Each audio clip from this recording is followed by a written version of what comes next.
नमस्कार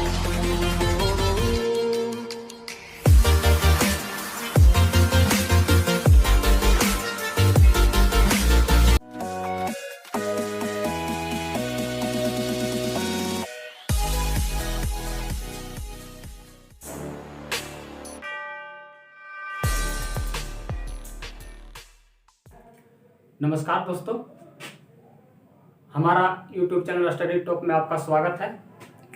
मैं विज्ञान विषय से जीके लेकर आया हूं। आप लोग का आशा रखता हूं कि आप लोग का आगामी परीक्षाओं में इस प्रश्न का काम आ सके। तो हमारा पहला प्रश्न है दोस्तों, जीव विज्ञान शब्द का प्रयोग सबसे पहले किसने किया?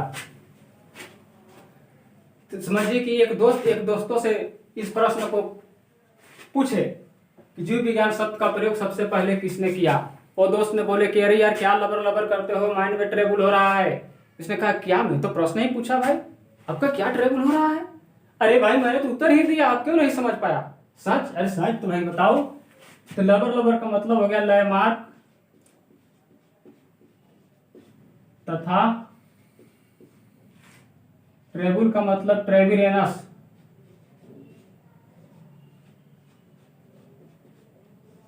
ट्रेविरेनस। अच्छा हाँ, सच कह रहे हो दोस्त? हाँ भाई यकीन तो करो, सच कह रहा हूं। लैमार्क तथा ट्रेविरेनस ही है। आधुनिक जीव विज्ञान का वो एक विस्तृत विज्ञान है जिसकी कई शाखाएं हैं। और जीव विज्ञान शब्द का प्रयोग लैमार्क तथा ट्रेविरेनस वैज्ञानिकों ने 1801 ईस्वी में किया। कितना ईस्वी में दोस्तों? 1801 ईस्वी में किया। ठीक है, चलते चलते अगला प्रश्न आ जाता है मन में। क्या है वो प्रश्न? जीव विज्ञान के जनक के नाम से कौन जाने जाते हैं? समझ गए दोस्तों? तो अगला दोस्त करे कि अरे यार क्या कहें, याद तो था लेकिन अभी पेट पर याद है, मुंह पर नहीं आ रहा है। अरे यार, तो अगले दोस्त नेक्स्ट दोस्त कह रहा है कि अरे यार ये तो मेरा याद हो गया। क्या याद हो गया भाई? अरे याद हो गया कि इसका जनक है अरस्तु। कौन है? तो अरस्तु है। ठीक है, कहा कि सच? अरे सच भाई, अरस्तु जी हैं। जीव विज्ञान का पिता ग्रीक दार्शनिक अरस्तु 384 से 322 ईसा पूर्व को कहा जाता है। जीव विज्ञान को क्रमबद्ध के रूप में विकास उन्हीं के काल में हुआ। सच कह रहे हो? अरे सच भाई यकीन तो करो, अरस्तु जी हैं, उन्हीं के काल में जीव विज्ञान का जन्म हुआ। ठीक है, चलते चलते तीसरा प्रश्न में आ जाइए। जंतु विज्ञान के जनक कौन कहलाते हैं? उसने कहा करे सूतने दो भाई, क्या तंग करके रख दोगे? अरे भाई वही तो मैं कहना चाह रहा हूं, तू सूतना चाह रहा हूं। मुझे प्रश्न का उत्तर याद हो गया। क्या याद हो गया भाई? अरे याद हो गया कि इसका भी जनक अरस्तु जी हैं। अरस्तु जी हैं। सच कह रहे हैं? अरे सच दोस्त, अरस्तु ही हैं। सच्चाई कह रहा हूं, समझो तो। जीव विज्ञान के शाखाएं जंतु विज्ञान के जनक ग्रीक दार्शनिक अरस्तु थे। उन्होंने पौधों के, जंतुओं के भिन्न पक्षों के बारे में विचार किया और उन्हीं के काल में जीव विज्ञान के क्रमबद्ध ज्ञान के रूप में विकास हुआ, जिसके कारण उनका जीव विज्ञान का पिता कहा जाता है। सच्चाई कह रहे हो भाई? अरे हाँ भाई सच कह रहा हूं, उन्हीं के काल में ही विकास हुआ था, इसीलिए उनको जीव विज्ञान का पिता कहे जाते हैं। किनको? समझ गए हो दोस्तों? अरे अरस्तु जी का। ठीक है, चले अगला प्रश्न फटाफट। चौथा प्रश्न है, वनस्पति शास्त्र का जनक कौन है? तब तक उनके बड़े भाई आ रहे थे, करे अब तक तो इतना पढ़ा रहे, ज्ञान नहीं है, दिए उमर तबड़ा। उसने कहा कि अरे भैया मैं क्या गलती किया, मैं तो प्रश्न ही पूछा, आपने तबड़ा क्यों मारा? अरे अभी तक समझ में नहीं आया, लो फिर से दिया उसको एक तबड़ा। कहा कि भैया क्षमा कीजिए, अब मुझे पूछने की जरूरत नहीं है, मैं 3 जन्मों तक याद रखूंगा, नहीं भूलूंगा। तो कहा क्या समझ गया? हाँ भैया, तो इसका आंसर होगा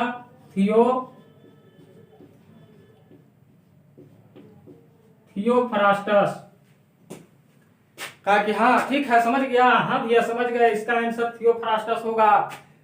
बॉटनी यानी वनस्पति शास्त्र का जनक थियोफ्रास्टस है। जीव विज्ञान में पादपों का अध्ययन किया जाता है। ठीक है, समझ गया ना? हाँ भैया समझ गया, भूलने की बात ही नहीं है। चलिए चलते चलते अगला प्रश्न में पहुंचते हैं। नंबर 5, चिकित्सा शास्त्र का जनक किसे कहा जाता है? अगला बोला कि हिम्मत कैसे चला है प्रश्न मुझसे पूछने की। अरे भैया हिम्मत की बात मत करो, तुम तो उत्तर ही याद करा दिया। क्या उत्तर हो गया इसका? अरे हाँ भाई, क्या उत्तर है? अरे इसका उत्तर है हिपोक्रेटस।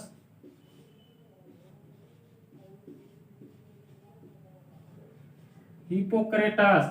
कहा कि वाह भाई क्या कमाल की बात तूने कर दिया, हमने कुछ आपको डांटता है तुम कहते हैं मुझे प्रश्न उत्तर याद हो गया प्रश्न का। तो हाँ भाई आप ऐसा ही प्रश्न बोल ही दे रहे हैं। तो कहा ठीक है हिपोक्रेटस है, सच कह रहे हो? सच कह रहे हैं, चिकित्सा शास्त्र का जनक हिपोक्रेटस हुए। चिकित्सा शास्त्र में आयुर्विज्ञान का क्षेत्र है, वह क्षेत्र में अस्वस्थ जीवों को स्वच्छ बनाने में अहम भूमिका प्रदान करते हैं। हाँ सच्चाई कह रहे हो, यही है। अरे यही भैया, एकदम यकीन तो करिए बात को। ठीक कह रहे हो, ठीक ठीक। अगला प्रश्न में चलो चलते हैं भाई। बॉटनी शब्द का उत्पत्ति किस भाषा की शब्द से हुई? तब तक उस 5-6 लड़के घूम रहे थे, उनमें से एक लड़के गिर गया। कहा करे भैया उठो, तो क्या हुआ? अरे भाई मैंने समझ गया, तुम गिर गया तो मैं समझ गया कि इसका आंसर होगा क्या? ग्रीक। इसका आंसर होगा ग्रीक। कहा करे भाई क्या तुम कैसे समझ जाते हो? अरे भाई तो मैं इसी का अध्ययन कर रहा था तो समझेगा नहीं, तुम गिर गया तो मैं जान गया उत्तर इसका ग्रीक होगा। वनस्पति विज्ञान, पादप विज्ञान वह विज्ञान है जिसमें पादपों का अध्ययन किया जाता है। बॉटनी शब्द की उत्पत्ति प्राचीन ग्रीक भाषा की शब्द से हुई है। इसका पूरा अर्थ घास या फूस होता है। हाँ अरे हाँ भाई सच्चाई कह रहा हूं, इसका पूरा अर्थ घास या फूस होता है। ठीक है आगे चलते हैं। 7वां प्रश्न है, हिस्टीरिया प्लांटरम पुस्तक का लेखक कौन है? ये तो बताया था पहले ही भैया कि मुझे 3 जन्मों तक नहीं भूलूंगा, याद रहेगा। उसको तो याद ही हो गया। हिस्टीरिया प्लांटरम का पुस्तक का लेखक थियोफ्रास्टस है।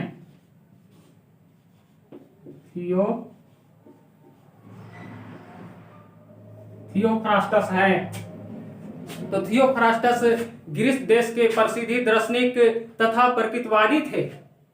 वो प्रकृतिवादी थे।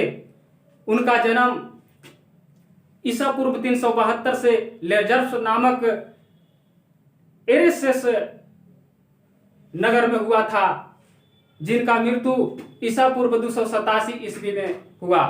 कहा कि सच्चाई कर रहे हो भाई? अरे सच्चाई भाई, तू शास्त्र उठाकर तो देख लो, सच बता रहा हूं। थियोफ्रास्टस ही है। ठीक है चलते हैं अगला 8वां प्रश्न। हिस्टीरिया एनामालियम पुस्तक का लेखक कौन है? उसको तो पहले ही कह दिया कि हाँ, हमें तो बताने की दोबारा जरूरत नहीं है। वो लड़का कहा कि ठीक है क्या है भाई? तो इसका उत्तर है अरस्तु।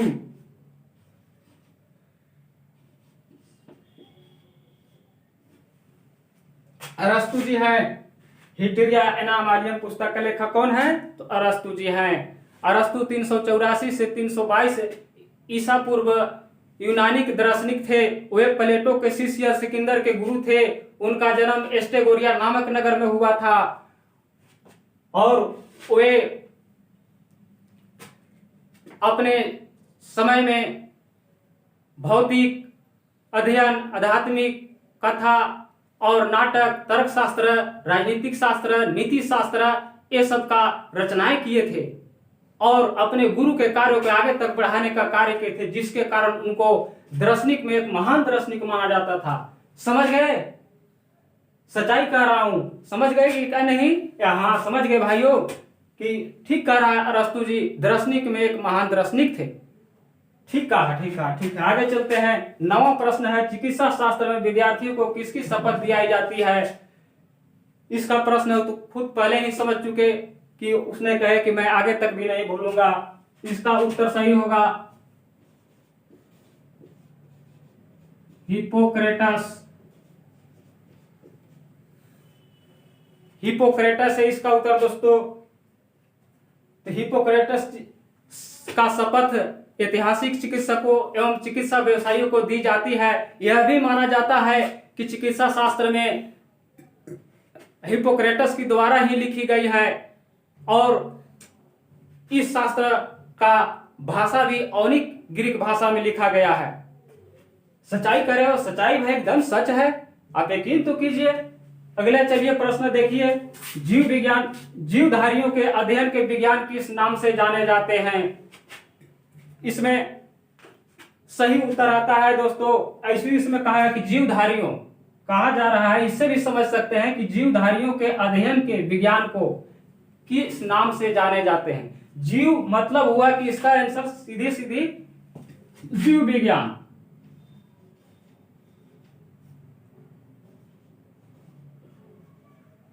जीव विज्ञान, तो जीव विज्ञान प्राकृतिक रूप से इसकी 3 विशाल शाखाएं हैं। जीव विज्ञान में जीवन जीव का अध्ययन किया जाता है, जिसमें विकास, उद्भव, पहचान, संरचनात्मक, जीव का वर्गीकरण, ये सब चीजें को अध्ययन किया जाता है, जिसे हम जीव विज्ञान से भी नाम से जाने जाते हैं। दोस्तों नमस्कार। आज की वीडियो में मैंने अपने एक बड़े भाई को अपने इस स्टूडियो में जोड़ा है। आपको इनकी वीडियो कैसी लगी हमें जरूर बताइएगा। चूंकि ये कहावत आपने सुना होगा कि करत करत अभ्यास को जो कहावत है वो चूंकि मैंने एक ठाना है कि इनके अभ्यास को आगे चल के निखारने की कोशिश करेंगे। हमें कमेंट करके जरूर बताइएगा कि इनका वीडियो कैसा लगा। अगर कोई कमी दिखी हो तो बिल्कुल आप कमेंट में बताइए। हम पूरी कोशिश करेंगे कि उस आपके कमेंट का आदर करेंगे और अपनी जो कमियों को सुधारने की कोशिश करेंगे। फिर मिलते हैं अगले वीडियो में। तब तक के लिए आप सभी को मेरे ओर से और मेरे बड़े भैया की ओर से बहुत बहुत धन्यवाद।